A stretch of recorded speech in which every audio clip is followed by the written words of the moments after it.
deals. And Bonds hits one high. Hits it deep. It is out of here. 7:56. Young almost falls down. Throws to the end zone. Owens! Owens! Owens! Owens! Owens! Caught it! He caught it! He caught it! He caught it! 25 yards! Touchdown pass! Terrell Owens! He hasn't held on to anything, including his fingers, all day, and he makes the winning touchdown catch! I don't believe it! One of the greatest... What's happening, everybody? Thank you for tuning in. Today, we're going to talk about the bullshit that's been going on with both Barry Bonds and Terrell Owens not getting into their Hall of Fames in their leagues. I may be a little biased just because I was born and raised in San Francisco, but yeah, there's definitely something more than just whatever it takes for you to get into the Hall of Fame. I know it's a whole lot of different factors, which are bullshit, if you ask me. And the reason being is that I filmed this video a couple of days ago, right when I heard the news, you know, about Terrell Owens not getting in. I had already known about Barry Bonds, but, you know, the news about Terrell Owens not, you know, being a finalist, or not getting, he was a finalist, but like he didn't get enough votes for him to get in. And you know, I filmed the video, but then I was just talking out of my ass and not having any actual facts to back it up. So I deleted that video. You're watching this one because I got my laptop here, and I'm just gonna round off some stats. Now first I'm going to talk about Barry, because the Hall of Fame class that went in, it consisted of Pudge Rodriguez. I mean, he's cool, you know, I can see him getting into the Hall of Fame, his first ballot. But what I didn't agree with was Jeff Bagwell getting in over Barry Bonds, you know. So let's pick on Jeff Bagwell's stats here, shall we? So, now, you know Barry's stats are going to blow him out of the water because Jeff was only in the league for 15 years, Barry 22. So, let's make it an even playing field to where in 2001, Barry, that's when you can say whether he did or didn't start juicing. But in 2001 is when he hit 73 home runs in a single season. Now these numbers I'm about to round off are his stats from 1986 to 2000. So let's say he did retire in 2000 before that 2001 season even happened. Okay? And let's compare that to Jeff Bagwell's stats.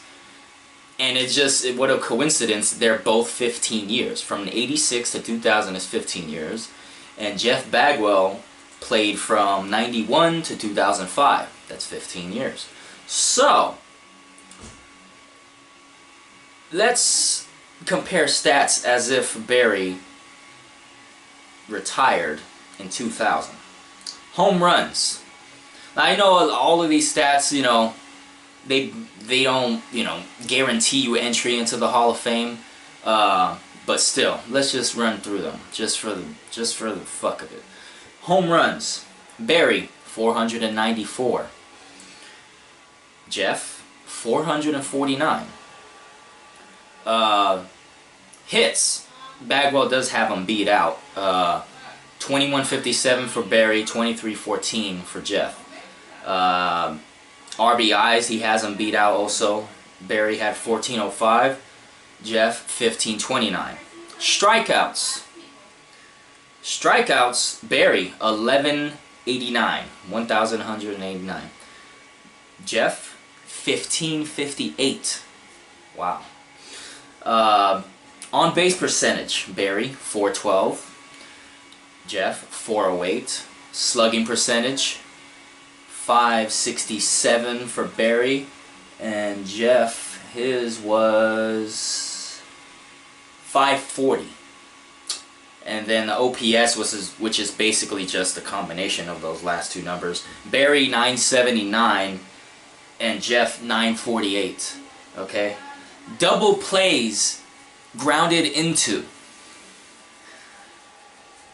221 for Bagwell, and Barry only 122. So with that being said, you know, Barry, he definitely deserved to be in the Hall of Fame way before Jeff Bagwell would even be considered. But you can say that Jeff Bagwell got in just because they didn't want Barry to get in. And I'm not trying to be a conspiracy theorist, but come on now. Like, the fact that sports writers have a vote and, you know, they actually have a say of who gets in and who gets out is just completely annoying to me. And it's asinine that, you know, if I'm a sports writer and 10 years ago I'm trying to get an interview with Barry and he walks right by me and blows me off, just because my feelings are hurt, I'm gonna hold a grudge 10 years later and not let him into the Hall of Fame. I mean, you know that's what it's gotta be. I mean, yeah, their argument may be like, oh, his steroid use. How do you know if Jeff wasn't using? Everyone in that era is suspected of using. Just because they weren't caught or snitched on or, you know, reports coming out about it doesn't mean they weren't doing it. You know, even players like Craig Biggio and, you know, that whole generation, you know, if the pitchers knew that all the hitters were doing it, you know damn well the pitchers were trying to get on it too to try to make it even. But it's funny how, you know, if Barry were to start juicing around the year 2001, 2000, his stats from 1986 to 99 is basically a Hall of Fame career right there. The numbers speak for themselves, loud and clear, in black and white right there. So, I mean, it's just really ridiculous how they're going to be holding a grudge against him like that. And, you know, they say they might also consider his character. Now let's talk about that for a minute. Like, I remember when he was in his heyday, Barry, and I did hear stories about how he was a dick. He didn't sign autographs for free. He didn't like taking pictures in public. He, you know, he hated the media, and the media hated him. But that shouldn't be a reason to neglect and overlook what he was when he was playing on the field, in between the lines. And, you know, whatever in their personal life happens, that should stay personal. But then again, another argument can be made that, yeah, but you're a role model. You should be, you know, leading by example and setting a blueprint for kids to follow, basically. And I understand that, but because I noticed towards the end of Barry's career, especially that last year, he was definitely smiling a whole lot more when he was in the dugout, and, you know, it looked like he was trying to, I wouldn't want to say he was kissing ass, but he was trying to make up for all the negativity that he might have brought to the clubhouse with him being the star of the team. So that's what I think about, you know, everything about the MLB and their Hall of Fame. Oh, one more before I move on to Terrell Owens, but I mean, look at what they're doing and how they're treating Pete Rose. I mean, the all-time leading person with hits. He has the most hits, and he's basically just erased from the stat book because of everything he did with his gambling. Whether he was gambling during he was a player and then gambling as the coach of the Reds and possibly throwing games to make some money. Since then, a different commissioner has come into power, and they still haven't lifted the ban for Pete Rose. And, you know, I kind of feel sorry for the guy. Like, you know, there was I was scrolling somewhere and I seen him. He was at a comic book convention, sitting at a table. $80 for an autograph, $40 for a selfie, and damn, you know, and you know, selling his own memorabilia all over his table. You know, just, you know, times are hard, I guess, especially if you're like make a few mistakes while you're a player, or, you know, you end up paying for it, and the MLB doesn't look like they're gonna, you know, forgive him anytime soon. So with Terrell Owens, like, you know, with Jeff Bagwell and Barry, I compared those two because they were hitters. But like when you go to the NFL Hall of Fame induction, in this year's class there are no wide receivers. So I couldn't really compare, you know, Terrell Owens' stats as a wide receiver to a running back's career stats. LaDainian Tomlinson, you know, he's in there. Kurt Warner, he's a quarterback. Jason Taylor, defense. Jerry Jones, owner. Kenny Easley, the safety. Another running back, Terrell Davis. Morton Anderson, kicker. A kicker. A kicker! In the Hall of Fame. Morton Anderson. Yeah, so no Terrell Owens again. And I think this was his second year of eligibility to go in. And I think you only have, what, 5 years of eligibility to actually get in. And after that, it takes a whole lot more to get a vote into the Hall of Fame. So with Terrell Owens, man, his stats are just off the charts. And before I get into his stats,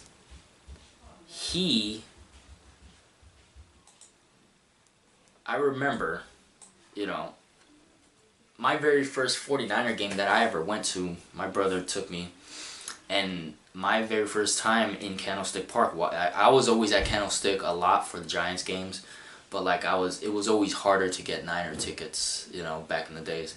And so my first game to see the 49ers play was Jerry Rice's last game at Candlestick versus the Chicago Bears. And that was the game that Terrell Owens broke the record of most catches in a game, most receptions in a game. Who would have thought? You know, it's Jerry Rice Day, and then T.O. goes off. Let's see here. So, his career stats, you know, he dominated wherever he went. You know, he didn't just, you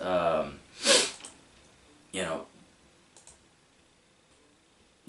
just run all over people when he was with the Niners, but, you know, he was definitely making a name for himself. And the fact that he's not in the Hall of Fame is ridiculous. And it's like as if people in the league are just punishing him just for the way he carried himself on and off the field. And, you know, just because of that, you know, the showing off, the showboating, and the bragging and the taunting, it pretty much, you know, I guess it's really frowned upon. You can't really be yourself. You have to be, you know, and nothing against people who, you know, catch the ball and, you know, don't celebrate. I mean, but a lot of these players, when they are growing up, they see themselves not only as athletes but entertainers. They like, if they have the personality to entertain, they're gonna be a showboat, you know. So But yeah, look at this. Career yards, 15,934. His average, 14 yards. His longest reception was 98 yards. 153 touchdowns. Receiving first downs, 742. Only 10 fumbles. Lost 6 of them. Yeah, even when he went to Philly, he that was the one time he went to Philly, and he finally made it to a Super Bowl with Philly. You know, so I was rooting for him to get his ring, but didn't happen. Then when I seen him go to the Cowboys, yeah, I personally didn't like seeing him in a damn cowboy uniform, but hey, that's the business. But yeah, both Barry and Terrell getting shit on by the NFL and the MLB. It's just a damn shame, you know, with as good as they were when they played, you know.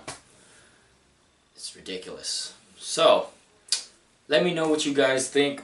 Throw some stats at me if you want to, you know, argue with me or what. I'll comment back and forth and, you know, defend them to the death. But, yeah, let me know. This probably won't be the first or the last, you know, I mean, this won't be the last post that I do about sports or what have you. So, anything that comes out that interests me, you know, like, pretty soon I'm probably going to upload a vid about Shanahan becoming the 49ers' new head coach. But I'll probably do a video once news breaks whether